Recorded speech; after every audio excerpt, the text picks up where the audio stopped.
প্রতি বছরই আমরা একটি রক্তদান শিবির আয়োজন করে থাকি এবং এটা আমরা করি আমাদের দেশীয় ভাষায় অর্থাৎ বাংলা ভাষায় প্রথম যিনি সংবাদপত্র প্রকাশ করেছিলেন গঙ্গা কিশোর ভট্টাচার্য, তার স্মরণেই আমরা প্রত্যেক বছর একটি রক্তদান শিবির আয়োজন করে থাকি। সেটা আমরা মে মাসের 15 তারিখের পর থেকে আমরা জুনের মধ্যে যে কোনো একটি তারিখেই আমরা করে থাকি। এবছরও আমরা একটি রক্তদান শিবিরে আমরা আয়োজন করেছি। ইতিমধ্যেই আমাদের রক্তদান শিবির উপরে চলছে। আমাদের এর আগে আমাদের একটা অনুষ্ঠান এখানে আয়োজন করা হয়েছিল।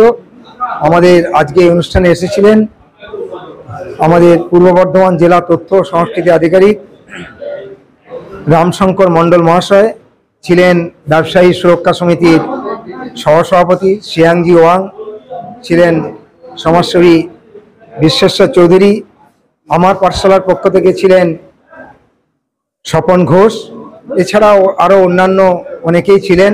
আমাদের শিবশঙ্কর সেবা সমিতির পক্ষ থেকে ডাক্তারবাবু ডাক্তার হারাধন ব্যানার্জি তিনিও ছিলেন।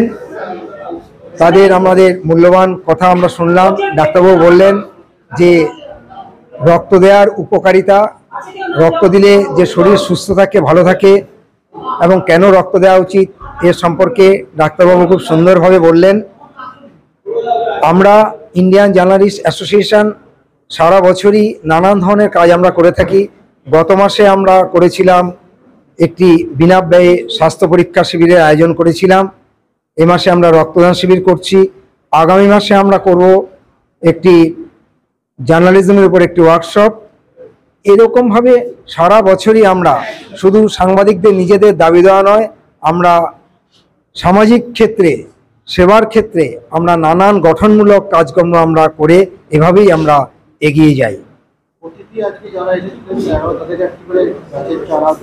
হ্যাঁ, প্রত্যেককে আমরা আমাদের পক্ষ থেকে আমরা বরণ করে নিয়েছি এবং আমাদের পক্ষ থেকে আমরা একটি গাছের চারা, একটি রজনীগন্ধা ফুল গাছের চারা প্রত্যেকের হাতে আমরা তুলে দিয়েছি।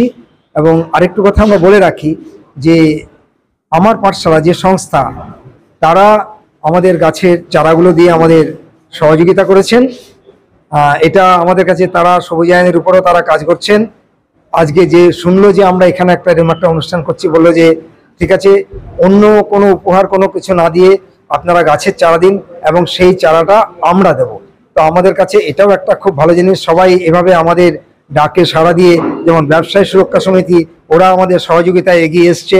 তো এটা আমাদের কাছে একটা বড় পাওনা যে আমরা কোনো একটা কাজ করতে গেলে যে কোনো অর্থনৈতিক ব্যাপারটা কোনো বিষয় নয়, প্রত্যেকে আমাদের পাশে এগিয়ে আসছে নানান কিছু দিয়ে সহযোগিতা করে।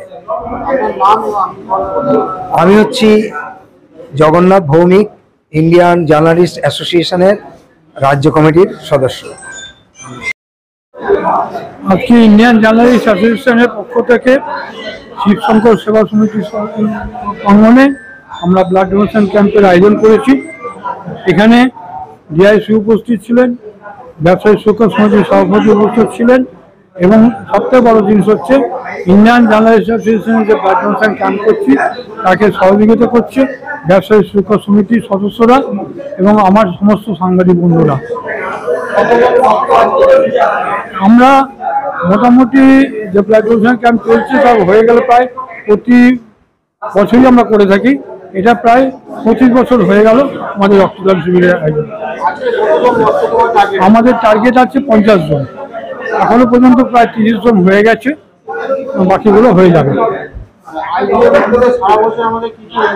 আমাদের ইন্ডিয়ান জার্নালিস্ট অ্যাসোসিয়েশন রক্তদান শিবিরের আয়োজন করে এবং সাংবাদিকদের কর্মশালা আয়োজন করে এবং যেসব শিক্ষার্থীরা পড়াশোনা করতে ফার্স্ট সেকেন্ড থার্ড হয় তাদেরকে আমরা সম্বর্ধনা করি। এই ধরনের আমরা নানা রকম সামাজিক অনুষ্ঠান আয়োজন করে থাকি। আমার নাম স্বপন মুখার্জি, ইন্ডিয়ান জার্নালিস্ট অ্যাসোসিয়েশনের বর্ধমান জেলার সভাপতি। আজকে এই রক্তদান আয়োজনের উদ্যোগে হচ্ছে, কি বলবেন? ইন্ডিয়ান জার্নালিস্ট অ্যাসোসিয়েশনের উদ্যোগে বর্ধমান শাখার উদ্যোগে যে রক্তদান শিবির হচ্ছে তাকে প্রথমেই সাধুবাদ জানাই। সমস্ত সাংবাদিক যারা আছেন তাদেরকে আন্তরিক অভিনন্দন।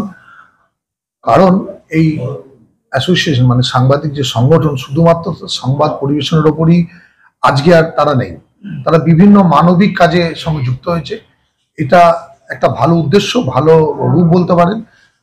কারণ যদি সাংবাদিক যারা আমাদের স্তম্ভ তারা যদি এই মানবিক কাজে এগিয়ে আসে তার থেকে ভালো কিছু হয় না। আবার ধন্যবাদ জানাই জার্নাল অ্যাসোসিয়েশনের সমস্ত সাংবাদিককে। আগামী দিনে তারা আরো এই ধরনের ভালো কাজ করে চলুক, আমরা তাদের সঙ্গে আছি, পাশে আছি, আগামী দিনেও থাকবো। তাদের উজ্জ্বল ভবিষ্যৎ কামনা করি। মানুষ যাতে রক্তদানে আগ্রহী হয় সে বিষয়ে কি আহ্বান জানাবেন? রক্তদান হচ্ছে মহৎ দান। আপনি কাউকে কিছু পয়সা কড়ি দিয়ে জানা করতে পারবেন, একটা মানুষের রক্ত দিয়ে জীবন বাঁচাতে পারবেন। জীবনের চেয়ে মূল্য কিছু তো হয় না। সেই জন্য সমস্ত মানুষকে আমরা আহ্বান করি যেন তারা রক্তদান করে, যাতে আগামী দিনে আরেকটা মানুষের জীবন বাঁচে। আপনার নাম? বিশ্বাস